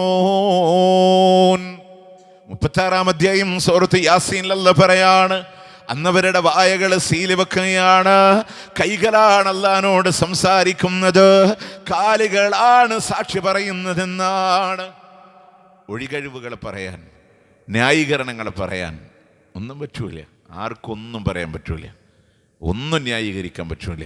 പക്ഷേ കൈകൾ സംസാരിക്കും, കാലുകൾ സാക്ഷി പറയും. ഒരു പടി കൂടെ കടന്നിട്ട് അല്ലാഹു സൂറത്ത് ഫുസ്സിലത്തിലെ 20, 21, 22 ആയത്ത് ഒരു പടി കൂടെ പറഞ്ഞ വാക്കെന്നറിയോ? അല്ലാഹുവോട് സാക്ഷി പറയുന്നത് സംഉഹും അബ്സാറുഹും വജുലൂദുഹും, അവരുടെ കേൾവികളാണ്, അവരുടെ കാഴ്ചകളാണ്, അവരുടെ തൊലികൾ പോലും അല്ലാഹുവോട് സാക്ഷി പറയുകയാണ്. ആരാരും അറിയാതെ നിശയുടെ നിശബ്ദതയിലൂടെ കണ്ടുപോയ ഹറാമുകളോട് കണ്ണ് പറയുന്നുണ്ടല്ലാ, എന്നെ കൊണ്ടാണ് കണ്ടുപോയതല്ലാ. സ്വന്തത്തിനെതിരെ സാക്ഷി പറയാൻ വിരലോളം വലിപ്പമുള്ള ഹെഡ്സെറ്റുകൾ കാതുകളിലൂടെ തിരികെ വെച്ച് ആരാരും അറിയാതെ കേട്ടുപോയ ഹറാമുകളോട് അവന്റെ കാത് പറയുന്നുണ്ടല്ലാ, എന്നെ കൊണ്ടാണ് കേട്ടുപോയതല്ലാ. എന്നെ കൊണ്ടാ കേട്ടുപോയത്. സംസാരിക്കാൻ പാടില്ലാത്തവരോട് സംസാരിക്കാൻ പാടില്ലാത്ത ഭാഷയിൽ സംസാരിക്കുമ്പോൾ അവരും നമ്മൾ മാത്രം അറിഞ്ഞ സ്വകാര്യതയാണെങ്കിലേ കാത് പറയും അല്ലാഹുവോട്, അല്ലാഹുവേ എന്നെ കൊണ്ടാണ് ഇവൻ കേട്ടുപോയത്. ഞാനത് പറഞ്ഞത് ഗൗരവമുള്ളതുകൊണ്ട് തന്നെ, കാരണം ഇതൊന്നൊക്കെ സമൂഹത്തിലൊരു പ്രശ്നമില്ലാതായി മാറി. അന്യ സ്ത്രീയുടെ സ്വരം ഔറത്താണോ എന്ന് ചോദിച്ചാൽ അതിൻ്റെ പ്രത്യക്ഷത്തിലുള്ള മറുപടി ഔറത്തല്ല എന്നാണ്. ഔറത്തല്ല, ഒരു പെണ്ണിനാണിനോട് സംസാരിക്കുക. പക്ഷേ സംസാരത്തിൻ്റെ ശൈലി മാറിയാൽ അത് ഔറത്താവുന്ന മേഖലയുണ്ട്. ഭർത്താവിനോടല്ലാതെ ഉപയോഗിക്കാൻ പാടില്ലാത്ത ശൈലികളുണ്ട്. നമ്മളിത് ആലോചിക്കേണ്ടത് വിവാഹം കഴിഞ്ഞവരാണെങ്കിലും വിവാഹം ഉറപ്പിച്ചവരാണെങ്കിലും. വിവാഹം ഉറപ്പിച്ചവർ സംസാരിക്കുന്നവർക്ക് അല്ലാഹു ഹലാലാക്കിയിട്ടില്ല. വിവാഹം കഴിഞ്ഞവർ മറ്റുള്ളവരോട് സംസാരിക്കണമെങ്കിൽ എത്ര ദീനിൻ്റെ വക്താക്കളാന്ന് പറയണവരും സമൂഹത്തിലെ നല്ല മുഖച്ഛായുള്ളവരും മോട്ടിവേഷന് വേണ്ടി നടക്കണവരും ഒക്കെ ഉണ്ട്. അവരുടെ പിന്നാമ്പുറങ്ങളിലെ മുഖമൂടികൾ താഴെ വീഴുമ്പോൾ ദുനിയാവിലൊക്കെ നമ്മൾ രക്ഷപ്പെട്ടേക്കാം. പക്ഷെ അല്ലാഹുവിൻ്റെ കോടതിയിൽ കാത് പറയുന്നുണ്ടല്ലാ, എന്നെ കൊണ്ടാണ് കേട്ടുപോയതല്ലാ. അവന്റെ തൊലികൾ പറയുന്നുണ്ട്, എന്നെ കൊണ്ടാണ് തൊട്ടുപോയത്. അന്യ സ്ത്രീയെ, അന്യ പുരുഷനെ തെറ്റായ രീതിയിലൂടെ തൊടുന്നതിനേക്കാളും നല്ലത് അവന്റെ മൂർധാവിലൂടെ ആണി അടിച്ചിറക്കലാണെന്ന് നബി സല്ലല്ലാഹു അലൈഹി വസല്ലം ഇമാം തിർമിദി ഉദ്ധരിച്ച സുനനിലൂടെ കാണാം. മൂർധാവിലൂടെ ആണി അടിച്ചിറക്കലാണ്. പ്രിയമുള്ളവരെ, തൊലികൾ പറയും എന്നെ കൊണ്ടാണ് തൊട്ടുപോയത്. അവസാനം ഈ മനുഷ്യനെ നരകത്തിലേക്ക് വലിച്ചെറിയുമ്പോ വഖാലൂ ലിജുലൂദിഹിം ലിമ ശഹിതും അലൈനാ, അവൻ തന്റെ തൊലികളോട് ചോദിക്കുന്നുണ്ട്, എന്തിനാ നമുക്കെതിരെ സാക്ഷി പറഞ്ഞത്? എന്തിനാണ്? കാരണം ആ രംഗം നിസ്സാരമല്ല. നരകത്തിലേക്ക് വലിച്ചെറിയുന്ന മനുഷ്യന് അള്ളാഹു വിരൂപിയായിട്ടാണ് നരകത്തിലേക്ക് എറിയുന്നത്. അവന്റെ പല്ലിന്റെ മോണക്ക ഉഹുദ് പോലെയാണ്. 2 കിലോമീറ്റർ ഉയരവും 6 കിലോമീറ്റർ വീതിയുമുള്ള ഉഹുദിന്റെ ജബലെടുക്ക് പോലെയാണ് പല്ലിന്റെ മോണായെങ്കിൽ ഇരിക്കുന്ന സ്ഥലം ബൈന മക്ക വൽ മദീന, മക്കയുടെ മദീനയുടെ ഇടയിലുള്ള സ്ഥലമാണെങ്കിൽ 2 ഷോൾഡറുകളുടെ ദൂരമെന്ന് പറയുന്നത് മസീറത സലാസത അയ്യാം, 3 ദിവസത്തിന്റെ സഞ്ചാര ദൂരമാണ്. അതിനും മേലെയാണ് അവരുടെ തൊലികള്. നരകത്തിലെറിയുന്ന മനുഷ്യന്റെ സ്കിന്ന് 42 മുഴമാണ്. 42 മുഴമാണ്. എന്തിനാന്നറിയോ? മനുഷ്യന്റെ പഞ്ചേന്ദ്രിയങ്ങളിലെ വേദന അറിയുന്നത് ഏത് മുഖാന്തരാണ്? ത്വക്ക് മുഖാന്തരാണ്. ഏറ്റവും വലിയ അവയവമായ ത്വക്ക് മുഖാന്തരം. അതുകൊണ്ടാണ് കുട്ടികൾക്ക് ഇഞ്ചക്ഷൻ ചെയ്യുമ്പോൾ നമ്മൾ പറയില്ല ഉറുമ്പ് കടിക്കണ വേദനയുള്ളൂ. ആദ്യത്തെ ഒരു വേദന കഴിഞ്ഞാൽ ആ മാംസം ഭേദിക്കുന്നൊരു വേദന സ്കിന്നിനാണ്, അല്ലേ? പക്ഷെ അല്ലാഹ് പറയാം 42 മുഴമായി ഈ തൊലിയെ മാറ്റും. എന്നിട്ടോ അത് നരകത്തിലൂടെ പഴുപ്പിക്കുമ്പോ കുല്ലമാ നദിദത് ജുലൂദുഹും ഫബദ്ദൽനാഹും ജുലൂദാ, അവരുടെ തൊലികൾ ഇങ്ങനെ പഴുത്ത് പാകമാകുമ്പോ അള്ളാഹു തൊലികളെ മാറ്റി മാറ്റി കൊടുക്കുകയാണ്. അഥവാ ഒരു ശമനമില്ല, ഒരു സാന്ത്വനമില്ല, ഒരു ആശ്വാസമില്ല. നരകത്തിലൂടെ ഇങ്ങനെ അനുഭവിച്ചുകൊണ്ടിരിക്കാൻ. അപ്പോഴാണ് ഈ മനുഷ്യൻ ചോദിക്കുന്നത്, ലിമ ഷഹിതും അലൈനാ, എന്തിനാ നമുക്കെതിരെ നീ സാക്ഷി പറഞ്ഞത്?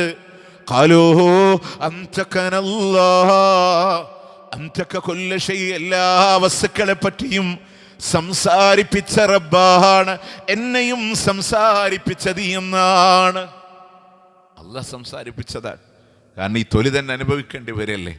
അതുകൊണ്ട് നമ്മൾ ആലോചിക്കേണ്ടത് അതിനെപ്പറ്റിയുള്ളൊരു പേടി.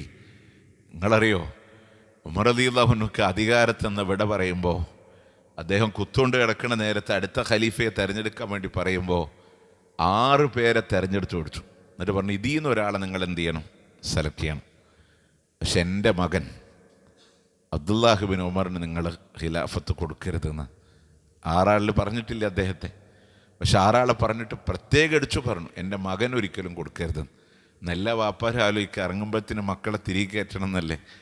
പക്ഷെ അദ്ദേഹം പറഞ്ഞെന്താണ്? എൻ്റെ മോന് കൊടുക്കരുത്. കാരണം ഉമറിന്റെ കുടുംബത്തിൽ നിന്ന് അള്ളാഹുവിൻ്റെ അടുക്കൽ ഒരാൾ കണക്ക് പറഞ്ഞാൽ മതി, ഒരാൾ കണക്ക് പറഞ്ഞാൽ മതി. അവരൊരു ഭയം കണ്ടില്ലേ? അതുകൊണ്ട് ആ ഒരു ഭയപ്പാടും ചിന്തകളൊക്കെ ഉണ്ടാവും. അള്ളാഹു നമ്മളോട് എന്തിനെപ്പറ്റി ചോദിക്കുന്നുവോ നിങ്ങൾ ആലോചിച്ചൊക്കെ. ഖബറിലും ചോദ്യമുണ്ട്, പരലോകത്തും ചോദ്യമുണ്ട്. ഇങ്ങനത്തെ ഒരു എക്സാം ലോകത്ത് വേറുണ്ടോ? ക്വസ്റ്റ്യൻ നേരത്തെ ഔട്ട് ചെയ്ത് തന്നിട്ടില്ലേ? ഖബറിൽ ഇന്നതാ ചോദിക്കുക, പരലോകത്ത് ഇന്ന കാര്യങ്ങളാണ് ചോദിക്കപ്പെടുക. അത് കൃത്യമാക്കി കടന്നു ചെല്ലുന്നതിന് പകരം അശ്രദ്ധയിലൂടെ നമ്മൾ ജീവിക്കല്ലേ. ആദ്യമായി കടന്നു വരുമ്പോൾ അല്ലാഹ് ചോദിക്കുന്ന ഒരു ഇബാദത്തുണ്ട്, അതുകൂടെ പറഞ്ഞിട്ട് നമുക്ക് അവസാനിപ്പിക്കാം. അതേതാണെന്നറിയോ? നിസ്കാരം. അവലുമായി യൗമൽ ഖിയാമ, അള്ളാഹു ആദ്യം ഹിസാബ് നടത്തുക നിസ്കാരം. റസൂലുള്ള മരിക്കണ നേരച്ചു പോലും ഫാത്തിമ ഉണ്ട്, ഹസൻ ഹുസൈൻ റളിയല്ലാഹു അൻഹുമായുണ്ട്, പ്രിയപ്പെട്ട ഭാര്യമാരുണ്ട്, അളിയനായ അബ്ദുറഹ്മാൻ റളിയല്ലാഹു അൻഹുണ്ട്. അവസാനമായി ഞങ്ങളോട് വല്ല വസിയത്തും നൽകുമോ എന്നറിയാൻ പ്രവാചകനിലേക്ക് കാതോർത്തുകൊണ്ടിരിക്കുമ്പോ അള്ളാന്റെ റസൂല് ഫാത്തിമ, ഹസനെ ഹുസൈനെ, എൻ്റെ ആയിഷ എന്ന് വിളിച്ചില്ല. മലപ്പുറത്തിന്റെ പള്ളിയിലിരിക്കുന്ന നമ്മെ പോലും ഉൾക്കൊള്ളിച്ചുകൊണ്ട് വിളിക്കുകയാണ്, ഉമ്മത്തി ഉമ്മത്തി അസ്വലാ അസ്വലാ. നിസ്കാരത്തിന്റെ കാര്യം ഏറെ ഗൗരവത്തോടുകൂടെ കാണണം കേട്ടോ. ഈ നിസ്കാരമാണ് അള്ളാഹു ആദ്യമായിട്ട് വിചാരണ ചെയ്യുക. ഒരാളെ രാജാവ് ജയിലിലിട്ട് വിചാരിക്കാം, 2 കൊല്ലം കഴിഞ്ഞ് തന്നെ ഞാൻ പുറത്തേക്ക് കൊണ്ടുവരും. പക്ഷെ അപ്പോൾ ഒരു ചോദ്യം ചോദിക്കും, അതിനുത്തരം പറഞ്ഞത് നിനക്ക് ഈ കൊട്ടാരത്തിൽ രാജകീയമായിട്ട് ജീവിക്കാം. ആൻസർ പറഞ്ഞില്ലേ, നിൻ്റെ വധശിക്ഷ ഞാൻ നടപ്പാക്കുമെന്ന് പറഞ്ഞാൽ ആ സെല്ലിൽ കിടക്കണ കാലത്ത് ഇയാളുടെ ചിന്ത എന്തായിരിക്കും? ആ ചോദ്യം എന്തായിരിക്കുന്നാവും? അദ്ദേഹത്തിൻ്റെ സെല്ലിൽ ഒരു സഹതടവുകാരൻ വന്നിട്ട് പറയാണ്, ആ ക്വസ്റ്റ്യൻ എനിക്കറിയാമെന്ന് പറഞ്ഞാൽ അയാളെ കാല് പിടിക്കൂലേ? എന്താന്ന് പറഞ്ഞുതരാൻ അല്ലേ? അള്ളാഹു ദുനിയാവിലേക്ക് നമ്മളെ പറഞ്ഞയച്ചപ്പോൾ അള്ളാഹ് പറഞ്ഞു തിരിച്ചു വന്നാൽ ഫസ്റ്റ് ഒരു ക്വസ്റ്റ്യൻ ഉണ്ടാവും. അതിന് ആൻസർ പറഞ്ഞാൽ രക്ഷപ്പെടാൻ പറ്റും, ഇല്ലേ പരാജയം. ആ ചോദ്യം എന്താണെന്ന് പറഞ്ഞു തരാൻ അള്ളാഹിൻ്റെ മുത്ത് റസൂൽ സല്ലല്ലാഹു അലൈഹി വസല്ലം കടന്നു വന്നു. ആ റസൂൽ നമ്മളോട് പറഞ്ഞു ഒന്ന് പ്രാവർത്തിക തലങ്ങളിലൂടെ കൊണ്ടുവന്നാൽ മതി. പ്രിയമുള്ളവരെ, ചില മേഖലയിലൂടെ മാത്രം കടന്നുപോയി എന്ന് മാത്രം.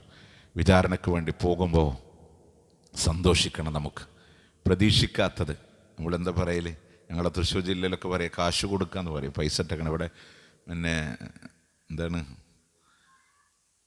കുറ്റി ഇട്ടേക്കും, വേറെന്തോ ഒരു പാനി എന്നൊക്കെ പേരൊക്കെ പറയും അതിന് അല്ലേ. അതിൽ പൈസ ഇടണോന് ചിലപ്പോൾ കണക്കൊന്നും ഉണ്ടാവില്ല, കിട്ടണ ചില്ലറൊക്കെ കൊണ്ടുപോയിടും. അത് പൊട്ടിക്കുമ്പോൾ നമ്മൾ വിചാരിക്കും അതിലൊരു 2000 ഉണ്ടാവാം, 2500 ഉണ്ടാവാം, 3000 ഉണ്ടാവാം. പൊട്ടിച്ചെണ്ണിയൊക്കെ ഇപ്പോൾ ഒരു 15000 ഉണ്ടെങ്കിലോ അല്ലേ നമ്മൾ സന്തോഷിക്കുമല്ലേ. നേരെ മറിച്ച് വിചാരിച്ചൊന്നും അതിലില്ലെങ്കിലോ, വേറൊരുത്തം വന്നിട്ടൊക്കെ ചൂണ്ടിക്കൊണ്ടിട്ടുണ്ടെങ്കിലോ ഒന്നുമില്ല. നമ്മളാലോചിക്കേണ്ട ഈ ഖബറിലേക്ക് നമ്മൾ ഡെപ്പോസിറ്റ് ചെയ്യണം. അവിടെ ചെല്ലുമ്പോൾ സന്തോഷിക്കണം. അതിനെണ്ണമറ്റത് കിട്ടാൻ അവസരങ്ങൾ ഉണ്ടാവണം. പാപങ്ങൾ ഒരിക്കലും തിന്മയുടെ മീസാനിൽ കനം കൂടി സ്വർഗപ്രവേശനത്തെ തടസ്സമുണ്ടാക്കരുത്. അത് ഉണ്ടാവാം. നമ്മൾ മനുഷ്യന്മാരല്ലേ. ഈ റമദാനോടെ തറാവീഹ് നോമ്പ് കൃത്യമാണോ, പാപല്ല പൊറിച്ചു തരാം. തറാവീഹ് കൃത്യമാണോ, പാപല്ല പൊറിച്ചു തരാം. ലൈലത്തുൽ ഖദറിൽ എഴുന്നേറ്റ് നിസ്കരിക്കാൻ പറ്റിയോ, അള്ളാഹു പാപങ്ങളെ പൊറിച്ചു തരാം. റമദാനിൻ്റെ ബറക്കത്തോടെ കണ്ടോ, അതിനിടയിൽ പാപങ്ങൾ പൊറിച്ചു തരാം. നന്മയുടെ ആധിക്യമുണ്ടോ, അതിനനുസരിച്ച് തിന്മകൾ മായ്ച്ചു തരാം. റമദാനിൻ്റെ ബറക്കത്ത് കൊണ്ട് സ്വമേധയാ അള്ളാഹു ഇഷ്ടപ്പെടുന്നവർക്ക് പുറത്തു തരാം. അതിലുപരി അവനോടൊന്ന് ചോദിക്കാനുള്ള മനസ്സുണ്ടോ, അള്ളാഹു ചാല പൊറിച്ചു തരാം. ഇങ്ങനൊക്കെ അവസരം തന്നിട്ടും യൻസിലു റബ്ബുനാ തബാരക വതആല ഇലാ സമാഇ ദുനിയ, ആകാശത്തിൻ്റെ അവസാന 1/3 നമ്മൾ അത്താഴത്തിന് എണീക്കുന്ന സമയം അള്ളാഹു 1 ആകാശത്തിലേക്ക് ഇറങ്ങി വരാൻ.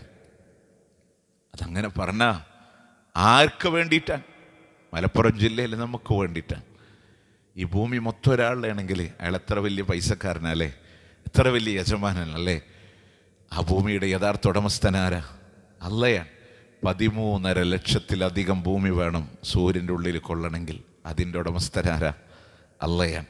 ആ സൂര്യൻ മിൽക്കി വേ ഗാലക്സിയിലെ ക്ഷീരപഥത്തിലെ ഒരു പൊട്ടുപോലെ കാണുന്നതാണ്.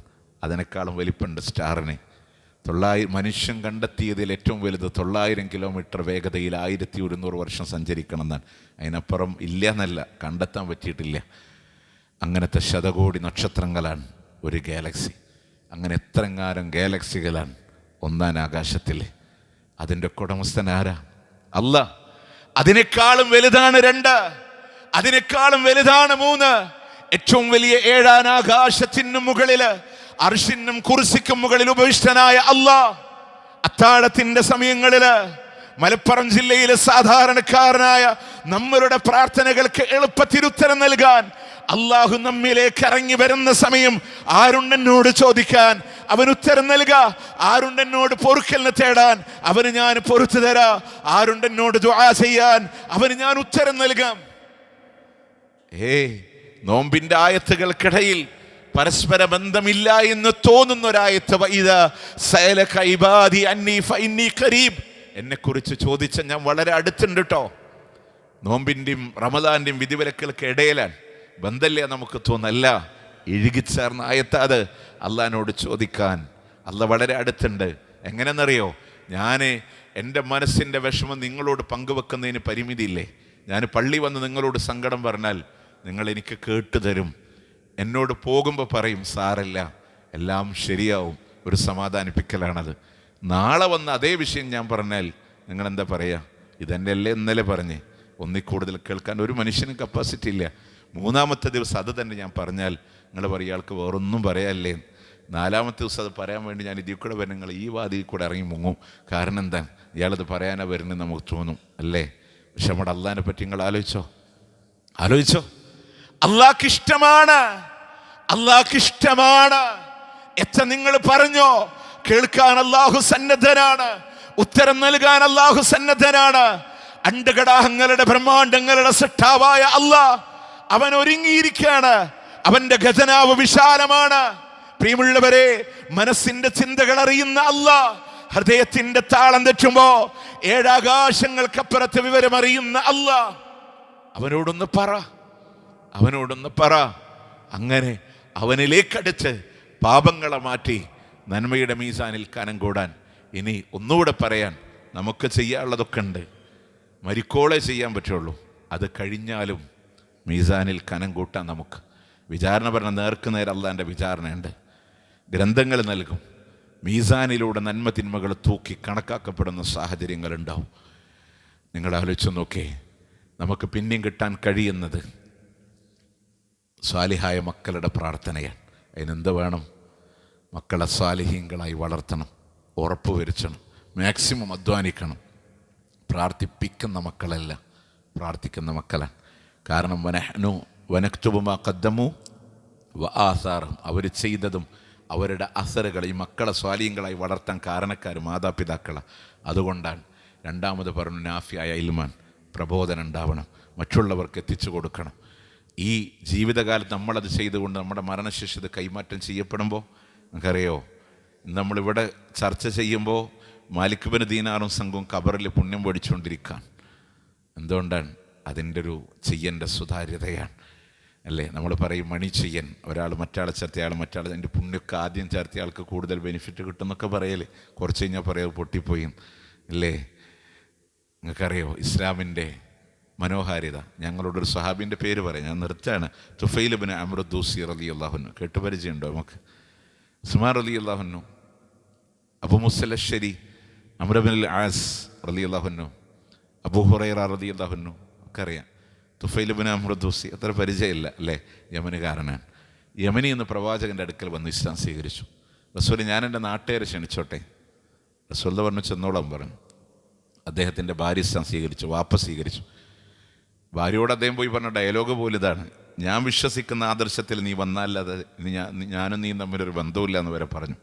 പക്ഷെ ഭാര്യ വന്നു, വാപ്പ വന്നു. പക്ഷെ നാട്ടുകാർ ഇയാൾ ആട്ടി ഓടിച്ചു. നമുക്കൊരു പ്രതീക്ഷ ഉണ്ടോ? എൻ്റെ നാട്ടിൽ ഞാൻ പറഞ്ഞ കേൾക്കും. ആ സങ്കടത്തിൽ ഇയാൾ റസൂലുള്ളാഹിൻ്റെ അടുക്ക വന്ന് പറഞ്ഞു, റസൂലേ, അവർ നശിക്കാൻ വേണ്ടി പ്രാർത്ഥിക്കണം. റസൂലുള്ളാഹി എഴുന്നേറ്റപ്പോൾ സഹാബത്ത് പറഞ്ഞു, അവർ നശിച്ച തന്നെ. പക്ഷെ അള്ളാൻ്റെ ഹബീബ് ദുആ ചെയ്ത് ഈ മനുഷ്യൻ കാരണമായി അവർക്ക് ഹിദായത്ത് കൊടുക്കണേന്നാണ്. നിങ്ങൾക്കറിയോ, പിന്നീട് അദ്ദേഹം പോയി വലിയ യാത്രാ സംഘങ്ങളായി തിരിച്ചു വന്നു. അക്കൂട്ടത്തിലൊരു സഹാബിയുണ്ട്, അദ്ദേഹത്തിൻ്റെ പേരാണ് അബൂ ഹുറൈറ റളിയല്ലാഹു അൻഹു. അബൂ ഹുറൈറയെ കൊണ്ടുവന്നതാരാൻ? തുഫൈൽ ഇബ്നു അംർ ദൂസി. ഒരു ഹദീസ് ഉദ്ധരിക്കുമ്പോൾ അതിൻ്റെ പ്രതിഫലം ഇന്ന് അബൂ ഹുറൈറ റളിയല്ലാഹു അൻഹു കബറിൽ കൊടുക്കുമ്പോൾ അതുപോലെ അങ്ങോട്ട് നാഫിയായ ഇൽമ്, മറ്റൊന്ന് ജാരിയായ സ്വതക്കയാണ്. നമ്മൾ കൊടുത്തു പോയ സ്വതക്ക നാളെ അതിവിടെ ഉപയോഗപ്പെടുത്തുന്നിടത്തോളം കാലം നമ്മുടെ ഖബറിലേക്ക് കിട്ടും. അങ്ങനെ സ്വരൂപിക്കണം. മക്കളുടെ പ്രാർത്ഥനകൾ കിട്ടാൻ മാത്രം അവരെ വളർത്തണം. നാളെ അള്ളാഹുവിൻ്റെ മീസാനിൽ നമ്മൾ പോലും അത്ഭുതം കൂറുമാർ, റബ്ബേ ഇത്ര പുണ്യമൊന്നും ഞാൻ ചെയ്തിട്ടില്ലല്ലോ എന്ന് പറയുമ്പോൾ, ഇസ്തിഗ്ഫാറു വലദിക ലക്, നിൻ്റെ മകൻ നിനക്ക് വേണ്ടി ഇസ്തിഗ്ഫാർ ചെയ്തതാണ് ഈ നന്മയുടെ മീസാൻ കനം കൂടാൻ കാരണമെന്ന് പറയപ്പെടുന്ന സൗഭാഗ്യവാന്മാരായി മാറാൻ നമ്മൾ പരിശ്രമിക്കണം. അള്ളാഹു അനുഗ്രഹിക്കുമാറാവട്ടെ. അവൻ്റെ ജന്നാത്തുൽ ഫിർദൗസിൽ അള്ളാഹു നാം ഇവരെയും ഒരുമിച്ച് ചേർക്കുമാറാവട്ടെ. അള്ളാഹുവേ, ഞങ്ങളുടെ വിചാരണ ലളിതമാക്കി തരണേ. അള്ളാഹ് സുന്ദരമായി കടന്നുപോയി സ്വർഗത്തിൽ പ്രവേശിക്കാൻ ഭാഗ്യം തന്ന് അനുഗ്രഹിക്കണേ. അള്ളാഹു ഒരുപാട് ആളുകൾ ദുആ കൊണ്ട് വസിയത്ത് ചെയ്തവരുണ്ട്. ഖൈർ നൽകി അനുഗ്രഹിക്കണേ. അള്ളാഹു ഞങ്ങളുടെ ഒക്കെ സഹോദരങ്ങൾ അറബ് രാജ്യത്തിൻ്റെ മണ്ണിൽ പല വ്യത്യസ്തമായ മാനസികാവസ്ഥയിൽ കഴിയുന്നവരുണ്ട്. അവരുടെ കുടുംബങ്ങൾ അതിലേറെ നീറ്റലുമായി നാട്ടിൽ കഴിയുന്നവരുണ്ട്. സമാധാനത്തിൻ്റെ കരങ്ങൾ നീട്ടിക്കൊടുക്കണേ നീട്ടിക്കൊടുക്കണേ. اللهم أعز الإسلام والمسلمين وأذل الشرك والمشركين. اللهم أعز الإسلام والمسلمين في جميع بلادنا وأذل الشرك والمشركين. اللهم انصر إخواننا المسلمين في فلسطين. اللهم انصر إخواننا المسلمين المضاعفين المجاهدين في فلسطين. اللهم كن لهم نصيرا ولا تكن عليهم. اللهم ارحم موتاهم واشف مرضاهم وتقبل شهداءهم. اللهم افتح المسجد الأقصى. اللهم لا تسلط علينا من لا يرحمنا. اللهم ربنا آتنا في الدنيا حسنة وفي الآخرة حسنة وقنا عذاب النار. ربنا تقبل منا إنك أنت السميع العليم وتب علينا إنك أنت التواب الرحيم واغفر لنا يا غافر المذنبين. وصلى الله على نبينا محمد. പ്രിയമുള്ളവരെ, ഒരു ഒറ്റ കാര്യം കൂടെ